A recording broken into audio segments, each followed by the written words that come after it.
What's up YouTube? It's Rico, CEO of Sourcefine Asia, host of the Sourcefine Asia YouTube channel, and the co-host of the Made in China podcast. And I'm back with, you guessed it, another one. So today's video is a little bit different, taking a YouTube viewer question from the comment section. So if you want me to answer some of your questions, make a specific video for you, drop us a comment below. So this person, her name is Zingy for the win. Her handle is Zingy for the win, or Zingy for the win. She's from Europe.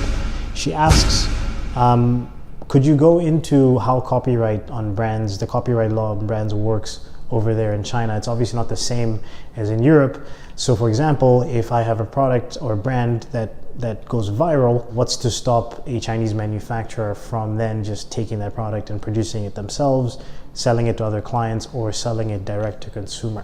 So I'll answer your question shortly.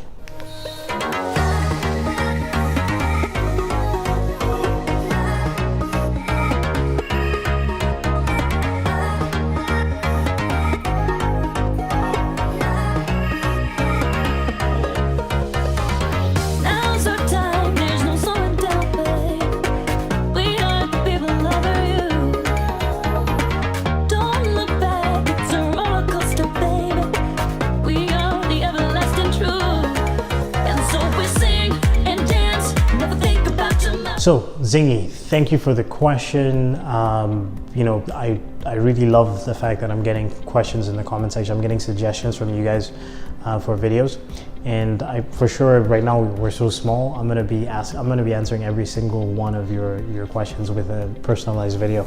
So IP, this is a topic that I've wanted to talk about for a while. I always forget, so it's perfect that you asked me this question. I think there's a huge misconception when it comes to IP laws in China. It's not the way it used to be. So I'm going to start off with just explaining the way it was and the way it is now. So if you're talking about 15, 20 years ago, of course there were brands that were coming into China, and they would, especially big brands, they would come, Nike, Apple, whatever, and they would produce products here, and then the factory workers would steal the designs and then produce them in their own little workshops and sell them for pennies on the dollar. So yeah, that was a big issue. That was definitely a big issue. And also whenever these companies tried to bring in their big American law firms to sue these suppliers, the Chinese government would always side with China. So that created this reputation that China has for, one, creating cheap products, two, knockoff products, and three, you not being able to do anything about it if you do have an issue with a factory. So that's changed. So let me just go with one story that happened. Apple, when they first were launching the iPad, they had obviously the international copyright and an international patent for iPad around the world. However, China is China. China cares about China. So there was a company in China that registered the name iPad years before the iPad was made by Apple. But obviously Apple is producing the iPad in China. So when they were doing the first shipment, their shipment got blocked at the port because iPad was registered on another company, and the company blocked Apple's shipment from leaving. Apple ended up having to pay this company about $20-30 million to acquire the rights to the name iPad. So if you register a Chinese copyright or a patent, you can block somebody else from shipping your product. So that's the first thing, is like if you're a big enough brand and you're worried about somebody finding your factory or finding another factory and then copying your design and then shipping it out, or even the factory themselves trying to sell direct to consumer, you can register your IP in China and then you can block their shipment from leaving. So that's one. But then two, right now the Chinese government understands that there's this reputation that China has, right? So they're trying to create more and more laws, and they're trying to get the factories and manufacturers to follow the international copyright standards, international IP. So I'll give you another example of a recent story that happened this year. Michael Jordan brand, everybody knows, Jumpman, that brand, they obviously were a multi-billion-dollar company globally, but there was a company in China called Jiudan, which is basically like Jordan in Pinyin. It's like the Chinese pronunciation of Jordan. And they were basically selling a knockoff version of Jordans in China. So it was like a pretty big brand in China, like probably hundreds of millions of dollars in sales. So Jordan brand wants to register a Chinese company. They find that the name Jiudan is already registered by this other company. They had a lawsuit for the past, I think it was 2 years, and then earlier this year, the Chinese government, the courts sided with Michael Jordan brand, gave them the name Giodan, and then the Giodan company had to like pay Jordan brand some ridiculous sum of money. So it's changing. It's changing. The government understands that there's a reputation out there, and if you have proper documentation in place, if you're registered, if you're a big enough brand, if you can afford to hire a high-powered Chinese lawyer, then you can get your stuff done in China. The connection between the two things that I'm talking about here, these are huge companies. I'm talking about Apple and Jordan, which is essentially Nike.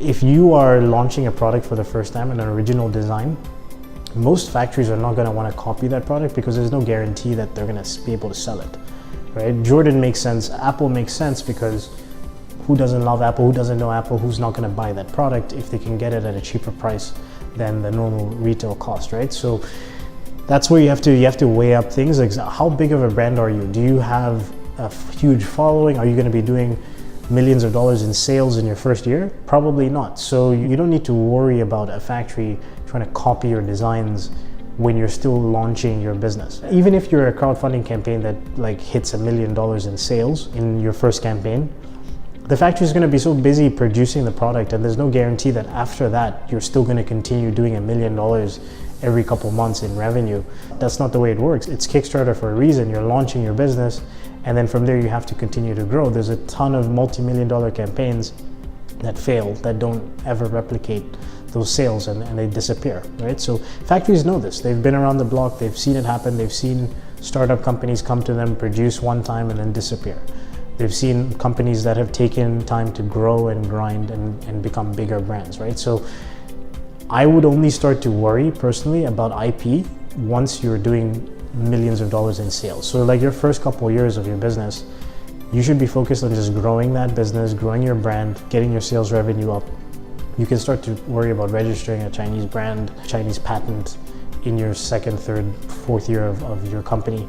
That's around the time when you probably start to see more copycat brands who are going to try to, copy your product and produce them in China, or maybe your factory starting to offer your products to other clients. But that being said, the first thing you should be doing is your due diligence. Yeah, when I said due diligence, I usually struggle with pronouncing that word, but those two words. Your due diligence is the most important thing. Is like you want to find factories that are focused on producing, not factories that are considering jumping into the foreign market and selling directly.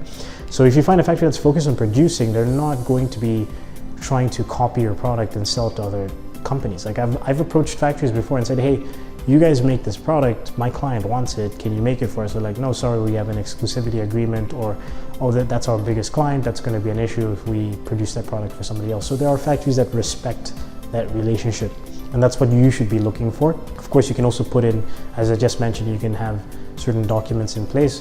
You can sign a non-disclosure agreement, and non-compete clause, exclusivity agreement. I think an NDA is going to be good enough. If you get an NDA and then maybe like a sales agreement with them, like a 1 to 2 year sales agreement that stipulates obviously the products that you're buying from them, but stipulates that they shouldn't sell it to other competitors, or they should not sell it direct to consumer, or they shouldn't sell it to anybody else for that matter. And most factories, if you find the right factory, they'll respect that relationship, like I said. So I guess the question would be, have I ever had a situation where a factory copied one of my clients' products? One time. In that situation, it wasn't necessarily, the product wasn't an original design per se. It was kind of a semi-original design. So it was rash guards, the ladies' swim gear. The product itself was a product that the factory had been producing for a long time. They'd been making rash guards for 15, 20 years. What was unique about it was the design that my client came to the factory with. So she came up with her own unique design for the rash guards that the factory had to print onto it. So we signed an NDA with them. Cut to, I think it was like 6 months later, she was going through their website and she noticed, I think she was looking for ideas for other rash guards. And then she noticed her product was there, like buy now with a credit card, like on the factory's website. So she contacted me, we contacted the supplier, we said, hey, our NDA stipulates that you're not allowed to be selling these products yourself, or you're not allowed to sell them to anybody else besides our client, because it's our client's original design. and the factory came back and said, oh, sorry, we didn't, it must have been a mistake, and they took it down the next day. Were they lying? Maybe, but at the same time, most factories are going to respect that relationship. They don't want to lose the sales that they're getting from producing your product.